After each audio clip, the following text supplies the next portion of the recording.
Start. Good evening all of you.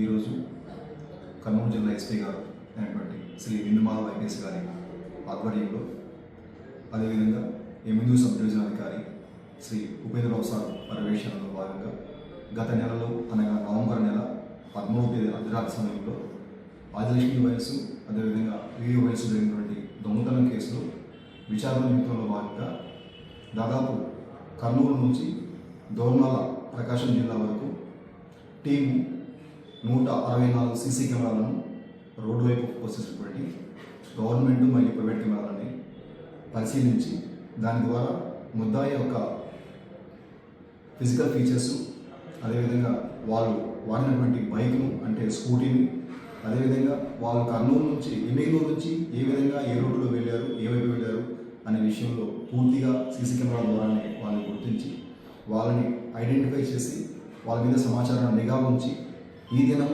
అనగా 1/12/2024 తేదీ సాయంత్రం సుమారు 3:30 గంటల సమయంలో వాళ్ళ కర్నూలు నుంచి గోనగండ మీదుగా ఎమ్మిగనూరు వైపు వస్తుండగా మనకు ఎమ్మిగనూరు అవుట్కట్స్లో వారిని ఆపి వారిని చెక్ చేసి వారి యొక్క కన్ఫెషన్ స్టేట్మెంట్ రికార్డ్ చేసి వారి వద్ద నుంచి ఒక స్కూటీని మరియు ఆ రోజు నమోదైనటువంటి అమౌంట్ ఏదైతే ఉందో 71,000 అమౌంట్ని వారి వద్ద నుంచి స్వాధీనపరచడం అనేది, మరియు అదేవిధంగా వారు ఈ నేరం చేయడానికి ఉపయోగించినటువంటి ఒక కట్టర్ను, ఒక స్క్రూ డ్రైవర్ కూడా వారి వద్ద నుంచి స్వాధీనం చేసుకోవడం అనేది. ఈ కేసు విషయంలో భాగంగా 2 ముద్దాయిలను అరెస్ట్ చేయబడింది. 2 ముద్దాయిల్లో మొదటి ముద్దాయినటువంటి మణికంఠారెడ్డి వయసు 29 సంవత్సరాలు, ఇతని మంగళగిరి పట్టణం. ఇతను గతంలో కూడా చాలా నేరాలు చేయడం జరిగింది. ఇతని మీద దాదాపు ఇప్పటి వరకు 18 కేసులు నమోదై ఉన్నాయి. అదేవిధంగా రెండో ముద్దాయి అయినటువంటి బాల వెంకట్ వయసు 19 సంవత్సరాలు, అతని మీద ఒక కేసు మాత్రమే నమోదై ఉంది. సో వీళ్ళిద్దరినీ కూడా వాళ్ళ యొక్క కన్ఫెషన్ స్టేట్మెంట్ రికార్డ్ చేసుకొని వాళ్ళని రిమాండ్ పంపించడం అనేది. ముఖ్యంగా ఈ విషయంలో కేవలం టెక్నికల్ బేస్ చేసుకొని అఫెన్స్ జరిగిన ప్లేస్లోనూ మరియు వాళ్ళు వెళ్ళిన మార్గంలోనూ సీసీ కెమెరాలు మాత్రమే బేస్ చేసుకొని వాళ్ళు పట్టుకోవడం విషయంలో ఎస్పీ గారు ఈ టీంలో ఎవరైతే ఉన్నారో ఆఫీసర్స్ అండ్ మెన్ని సార్ ప్రత్యేకంగా అభినందించడం.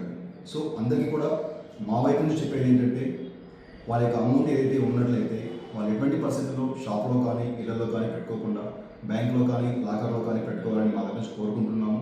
తర్వాత ప్రతి ఒక్కరు కూడా ఈ యొక్క సీసీ కెమెరా వాళ్ళ యొక్క ఉపయోగం ఎంతుందో మీకే అర్థమవుతుంది ఈ కేసును బట్టి. సో దయచేసి అందరూ కూడా ఇప్పుడున్న పరిస్థితుల్లో చాలా తక్కువ అమౌంట్కి సీసీ కెమెరాలు లభ్యమవుతున్నాయి కాబట్టి సీసీ కెమెరాలు ప్రతి ఒక్కరు షాపింగ్ అని లేకుండా, హౌస్ అని లేకుండా, చిన్న చిన్న హోటల్స్ అని కాకుండా అన్ని విషయాల్లో కూడా అన్ని ప్లేసెస్లో కూడా సీసీ కెమెరాలు ఇన్స్టాల్ చేసుకోవాలని మా వైపు నుంచి కోరుకుంటున్నాం.